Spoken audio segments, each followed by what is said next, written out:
Alhamdulillah, alhamdulillahilladzi amarna bil qulumil jamaah wa nahana 'anil ikhtilafi wa tafarruq.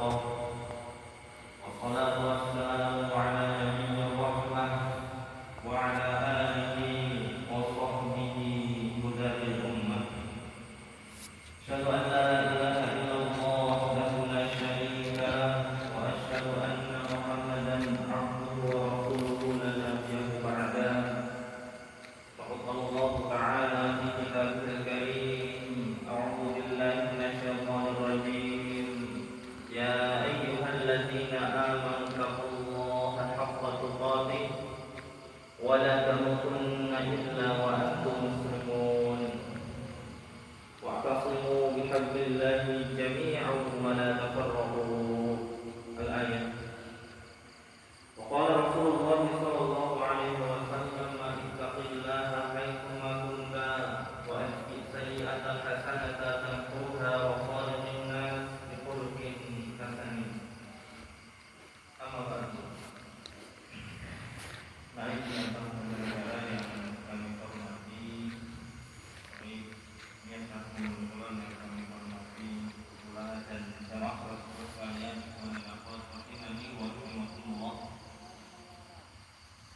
yang pertama mari kita panjatkan rasa syukur kita kepada Allah Subhanahu wa taala segala kenikmatan yang telah Allah karuniakan kepada kita semuanya,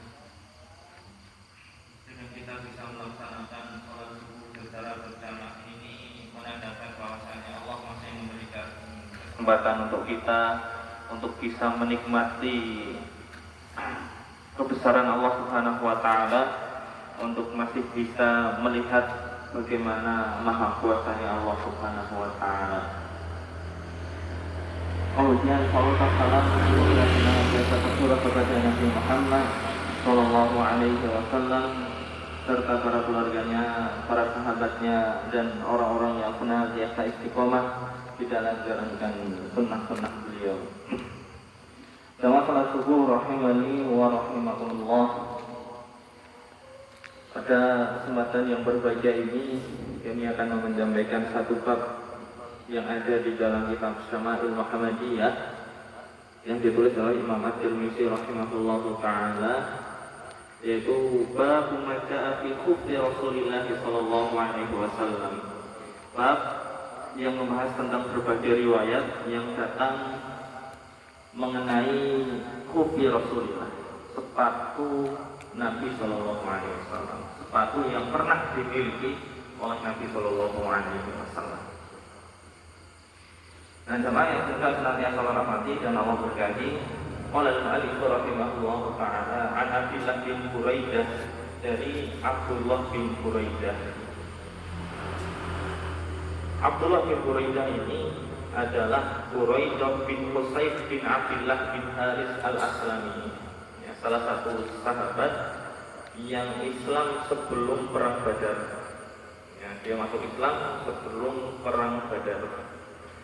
Walam yashhadha, tapi waktu itu dia tidak sempat untuk mengikuti perang Badar.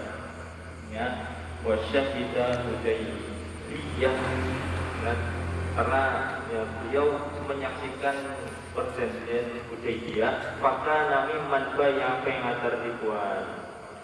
Kemudian dia termasuk orang yang ikut berbaiat, baiat ribuan tahtas sajarah, di bawah pohon. Ya, jadi salah satu sahabat yang spesial karena beliau ikut berbaiat, ya kan, yang baiatur ribuan. Nah, ini hadis ini berasal dari Buraidah bin Qusayf an abihi.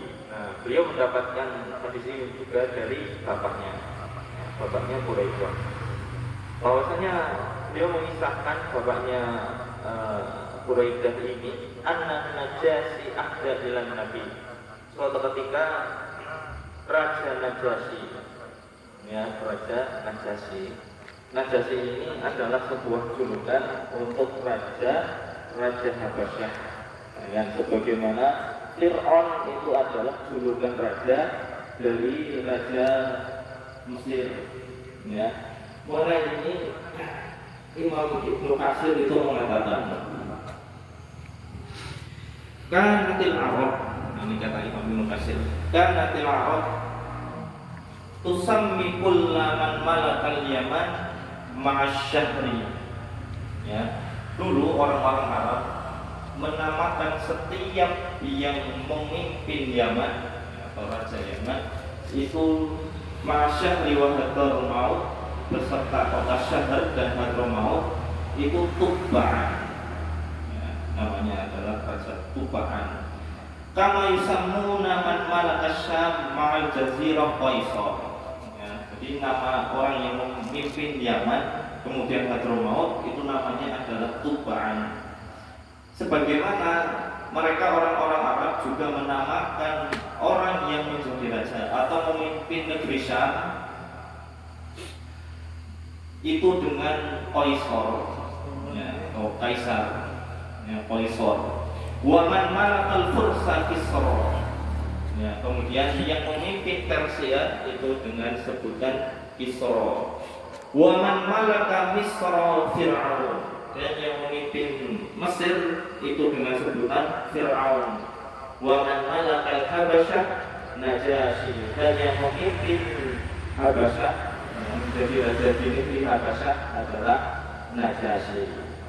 Ya, wa man malakal Hinda Batlayamus, ya, dan yang memimpin negeri Hindi, ya, itu dengan sebutan Batlayamus. Nah, ini adalah sebutan untuk raja, ya, yang memimpin kerajaan. Tapi nama aslinya bukan itu. Ya, An-Najasyi laqabun limalikin Habasyah. Jika kita bersama Ibu Ahmadiyah dikatakan ini adalah laqab atau sebutan julukan untuk raja Habasyah. Wal maqsudu bihi hadzal hadis, ya, dan yang dimaksud raja di situ raja Habasyah di situ di dalam hadis ini, ya, adalah Ashamatu bin Abjar. Ya, jadi yang dimaksud nama orangnya adalah Ashamat ibnu Abjar. Itu adalah raja Habasyah yang dulu masuk Islam atau yang memimpin ketika Nabi Muhammad itu diangkat menjadi Rasul. Ya, jadi Ashamat bin Abjar, Malikul Habasyah fi ahdi Nabi sallallahu alaihi wasallam, raja Habasyah di zaman Nabi sallallahu alaihi wasallam. Kemudian ismuhu bil Arabiyyah, dia punya nama Arab. Nama Arabnya adalah kalau nggak salah Qatayyah. Aslama fi hayatin Nabi sallallahu alaihi wasallam wa lam yuhajir ilaihi. Dia masuk Islam di zaman Nabi, tapi belum pernah hijrah untuk menemui Nabi di Madinah. Ya, tapi dia sudah menunjukkan bahwa keislamannya, ya, bahwasanya dia jatuhkan oleh Allah dan Nabi Muhammad adalah utusan Allah Subhanahu wa taala. Nah, kisah ini masuk dengan di Sirah Nabawiyah, disantumkan di situ. Nah, ketika kaum muslimin di awal-awal itu disiksa habis-habisan, ya kan, diintimidasi oleh orang kafir Quraisy, dan Nabi pun waktu itu belum bisa melakukan apa-apa. Akhirnya Nabi memerintahkan untuk, ya kan, memberitahukan kepada para sahabat, silahkan kalian hijrah ke negeri Habasyah. Ya, di sana terdapat raja yang bisa mengayomi, terdapat tempat aman yang bisa kalian tinggali. Ya, akhirnya beberapa orang, ya, sekitar ada 11 pria dan 14 wanita kalau nggak salah, hijrah, ya kan, ke negeri Habasyah. Di sana mereka merasa aman, nyaman, ya kan, ya, karena dilindungi oleh raja Najasyi tersebut. Nah, suatu ketika kabar ini sudah mulai terdengar oleh orang kafir Quraisy, ya, oleh orang kafir Quraisy. Kemudian mereka melakukan tipu daya sampai akhirnya orang yang ada di negeri Habasyah tersebut, orang-orang yang ada di negeri Habasyah pernah mendengar bahwasanya Nabi Muhammad itu sudah tidak diintimidasi lagi di Mekah. Akhirnya yang di Habasyah ini pulang, ternyata ketika sampai di Mekah, yang mereka mendapati bahwasanya ini adalah berita bohong. Yang akhirnya balik lagi. Kemudian kafir Quraisy, karena ya tidak ingin ya, orang Islam ini tenang dimanapun mengutus utusannya untuk menemui Raja Najasyi. Ya. Nah, jemaah yang semoga senantiasa hormati dan Allah berkahi. Kemudian orang Quraisy ini menemui Raja Najasyi, kemudian mengatakan di tempat kami ya, ada orang yang tidak mempercayai keyakinan kami ya, dan tidak mau bersujud ya, kepada Tuhan-Tuhan kami. Nah, pas kafir Quraisy ini datang menemui Raja Najasyi, sebelum mengatakan itu, ketika menghadap raja, mereka sujud terlebih dahulu, sujud ke hadapan Raja Najasyi. Ya, kemudian baru mengatakan hal seperti itu. Nah, mereka itu tinggal di wilayah Mekah. Akhirnya Raja Najasyi memerintahkan untuk memanggil orang-orang Muslim. Akhirnya dipanggil. Kan? Pas menghadap raja, mereka tidak bersujud, tidak bersujud kepada Raja Najasyi, hanya memberikan hormat, tapi tidak bersujud sebagaimana yang dilakukan oleh orang-orang Quraisy. Nah, ini menurut orang Quraisy menjadi celah, ya kan? Ya, untuk mengelabui Raja Najasyi. Lihat wahai raja, mereka datang tidak seperti kami itu mau bersujud, tapi mereka tidak bersujud kepada engkau. Ya. Kemudian tapi Raja Najasyi karena bijaksana tidak langsung mempercayai mereka. Ya, tapi diinterogasi dulu apakah benar yang dikatakan oleh mereka. Ya.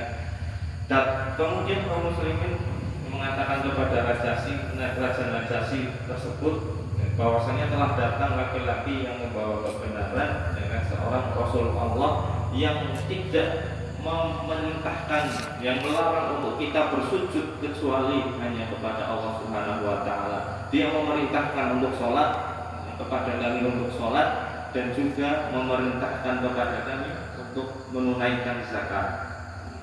Tapi orang kafir Quraisy tidak berhenti sampai di situ. Kata kafir Quraisy kepada Najasyi, mereka punya pemikiran yang berbeda tentang Isa putra Maryam dengan kita. Kemudian kaum muslimin menjawab ketika itu yang menghadap Raja Najasyi. Ya. Nabi Isa adalah utusan Allah yang suci, yang Maryamnya ibunya itu adalah suci, yang tidak pernah disentuh oleh laki-laki manapun. Ya. Karena kalau kita baca Bible sekarang, ya, kisahnya kelahirannya Maryam itu terjadi karena hamil di luar nikah. Jadi Maryam kalau di Bible sekarang itu hamil di luar nikah. Kemudian mereka mengatakan hal seperti itu, bahwasanya Nabi Isa dilahirkan dari perut yang suci, dari wanita yang suci, yang tidak pernah disentuh oleh laki-laki manapun. Kemudian karena Raja Najasyi malah mendukung argumen yang dilontarkan oleh kaum muslimin. Niatnya kafir Quraisy ingin mempermalukan kaum muslimin, mereka ya dipermalukan oleh Raja Najasyi. Raja Najasyi mengatakan ini saya bersaksi bahwasanya Allah adalah satu-satunya Tuhan, dan kemudian Rasul adalah utusan Allah Subhanahu wa taala. Muhammad adalah utusan Allah Subhanahu wa taala. Mereka itu adalah ajaran yang benar, ya kan? Yang sesuai dengan kitab suci yang terdahulu atau Injil yang diturunkan kepada Isa bin Maryam. Itu yang dikatakan oleh Raja Najasyi. Nah, karena kebaikan tersebut, mereka mendapat informasi tersebut, akhirnya Raja Najasyi masuk Islam, kemudian kaum muslimin yang berada di wilayahnya mendapatkan keamanan dari Raja Najasyi. Kaum Quraisy pulang dengan rasa malu, niatnya ingin mengintimidasi kaum muslimin, ternyata malah mereka yang dipermalukan. Nah, jamaah yang semoga senantiasa hormati dan Allah berkahi. Anan Najasyi, bahwasanya Raja Najasyi adalah Nabi, ya, pernah memberikan hadiah kepada Nabi Shallallahu Alaihi Wasallam. Ya, jadi setelah itu ketika kaum muslimin itu mau pulang, raja itu menitip sepatu hadiah untuk Nabi berupa kufain, sepasang sepatu. Ya, jadi mereka orang yang tadi dijelaskan Habasyah kemudian pulang, raja sekalian itu kan tidak bisa datang ke masjid ke Mekah atau menunaikan haji. Akhirnya para ulama itu hadiah untuk Nabi berupa berpasang sepatu aswadaini yang berwarna hitam, seluruhnya berwarna hitam. Ini tidak ada corak-coraknya, jadi hitam polos, hitam polos.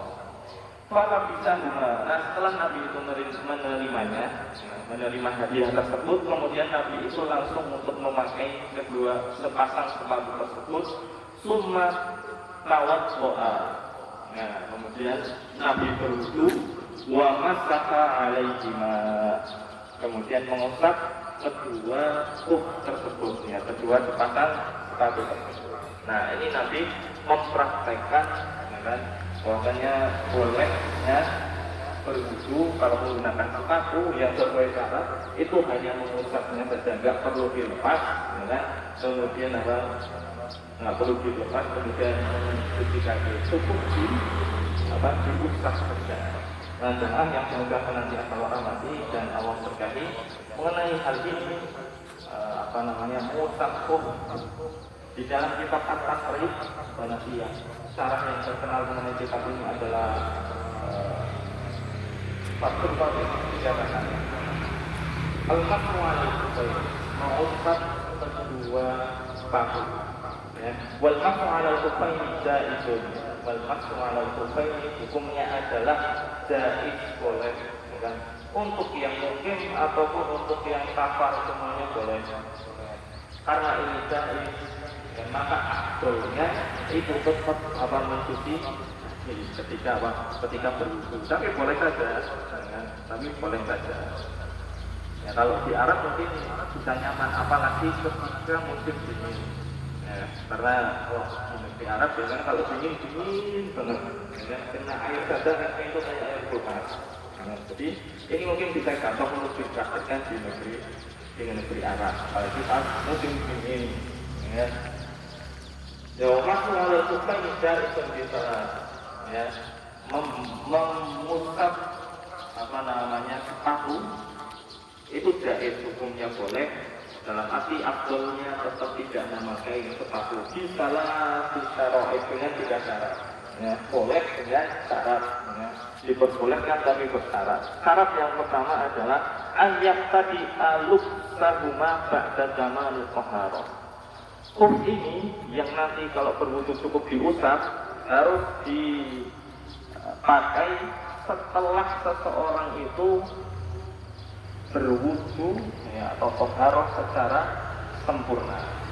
Ya, jadi kalau hukumnya itu nanti dipakai kalau berwudu cukup diusap, itu sebelum memakai hukum ini atau sepatu ini kita sudah berwudu dulu secara sempurna.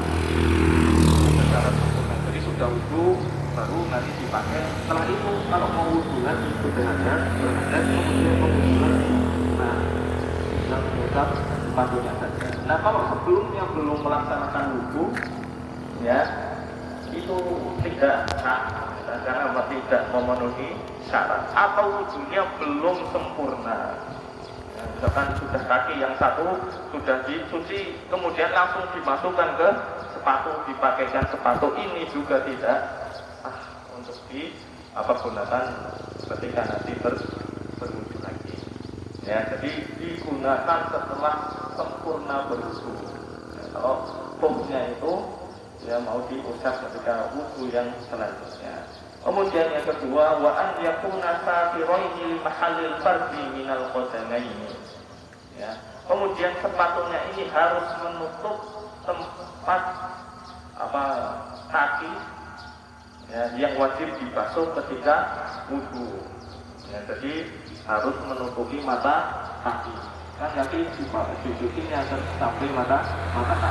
Berarti sepatu yang sampai menutupi mata kaki, ya, mengikuti mata kaki. Jadi kalau tidak sampai mata kaki, menutup mata kaki, mata wudunya. Kalau hanya mengusap sepatunya saja, karena tidak menutupi. Nah, juga sepatunya ini punya syarat yang selanjutnya. Wa ayyakuna mimma yumkinu tatabul masyi alaihima. Sepatunya ini bisa memungkinkan untuk dibawa jalan. Maksudnya apa? Maksudnya harus kuat, ya kan? Kemudian harus tahan air.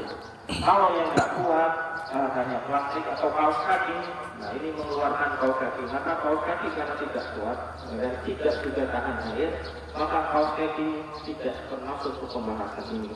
Meskipun pakai kaos kaki, tapi kalau gunanya hanya kain, ya itu tidak bisa. Tapi kalau misalkan kaos kaki kami terbuat dari kulit misalkan, nah itu kan tahan air, maka itu bisa saja. Ya, tapi kalau yang dari kain biasa itu tidak boleh. Ya, jadi bahannya itu harus kuat, kokoh, kemudian tahan air. Ya, kemudian menutup semua yang masih dipatuh ketika wudhu.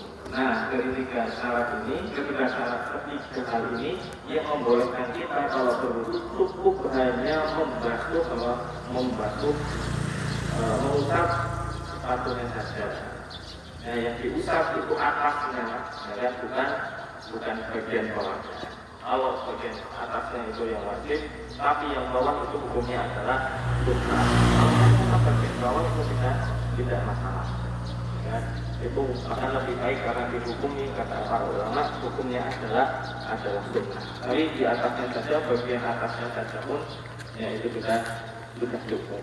Nah, kemudian waktunya wayang satu mukimu yauman untuk orang yang mungkin bisa mengusap berwudu untuk mengusap sepatunya saja itu waktunya hanya sehari, artinya 24 jam untuk orang yang mungkin. Jadi seharian itu selama 24 jam. Kalau wudu, kalau dia masih tetap pakai sepatu, maka boleh cukup dengan membasuh sepatunya saja.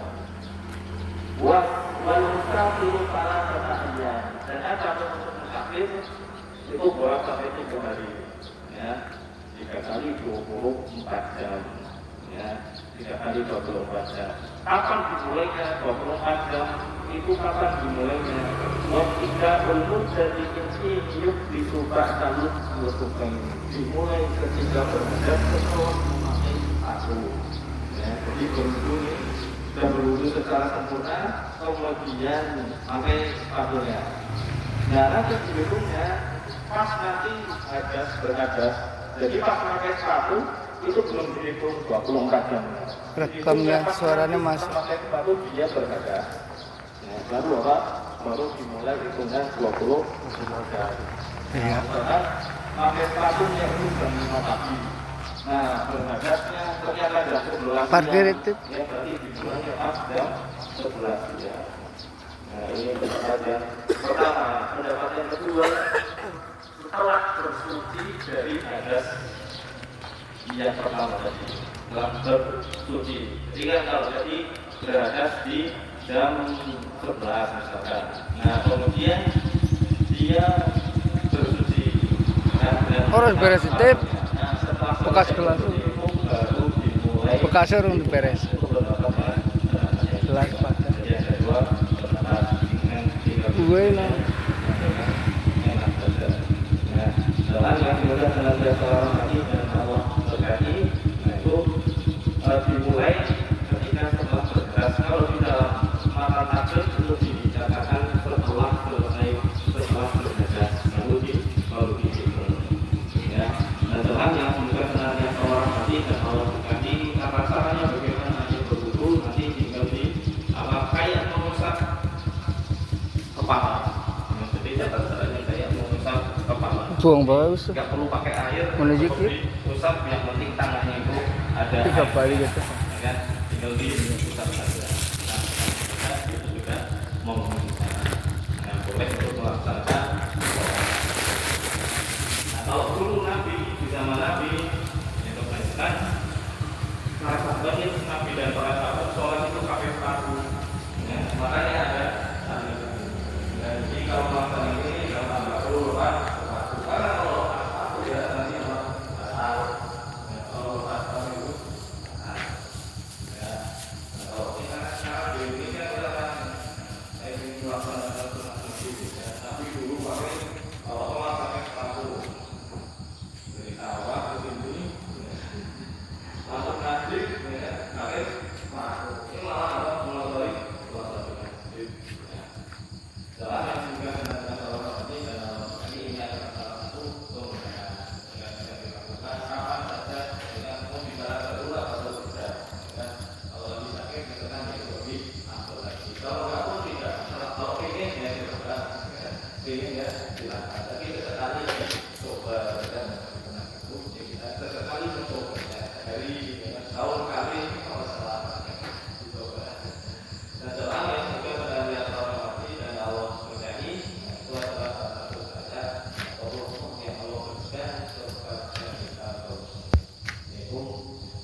di hari Senin pertama. Jadi Nabi pernah mendapat sesuatu yang katanya itu adalah dirinya juga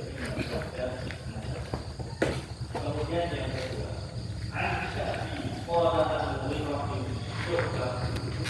Jadi Nabi kemudian dia berkata, dia mendapatkan ini dari bumi waktu surga. Bahwasanya beliau mengatakan, ada tiyaku al-qalbi telah memberikan hadiah yang sahabat yang bernama Tisna. Jadi ini sahabat yang fisiknya itu begitu luar biasa. Ya, begitu luar biasa. Enggak ada kenyataan apa intinya. Enggak ada kenyataan apa intinya. Dia fisik, wajahnya menarik, wajahnya tampan, ngomong juga pinter. Akhirnya dia menjadi diplomatnya. Ketika memberikan surat kepada raja-raja yang diutus di dunia, sangat pintar ngomong. Nah dari segi wajahnya ganteng sekali sampai kalau malaikat Jibril itu berubah wujud jadi manusia, ya wujudnya dewa Isyah bin Khalifah. Nah ketika malaikat Jibril itu datang di majelisnya Nabi, ya kan dengan pakaian yang putih bersih, kemudian rambut yang hitam pekat, dengan bersih sekali, dia wujudnya Isyah bin Khalifah.